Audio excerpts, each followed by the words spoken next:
A good contract does not belong in a drawer. You know, Val always says that a good contract is like an operating handbook. Let's see if we can make a tortured analogy between that and landing an airplane. So today we're working on airspeeds for landings. The speed that you need to go in an airplane to be able to land it is slow.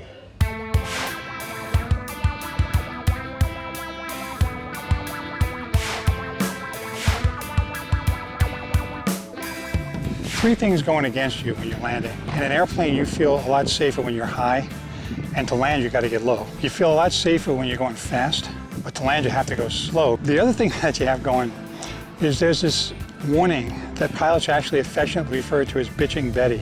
Pull up, pull up, pull up, pull up. That if you listen to that voice, you're going to make a smoking hole with your airplane, because that's exactly the wrong thing to do. So I have a client or I have a friend, he's a friend and a client, who whenever he's going to do something, he says, let's see if we can land that airplane. And I find that interesting because he doesn't fly an airplane.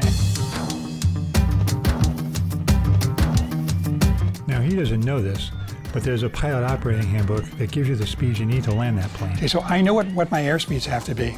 And if I can overcome my instincts, I'm going to have a great landing. When you get into conflict, the exact same thing happens. It feels dangerous, and you revert back to what it is that you know. That means that you put much more energy into the conflict, or the wrong kind of energy, than what you really should. You need to think back to what it was you decided you were going to do when you got into these kinds of situations, because that was probably the right thing to do.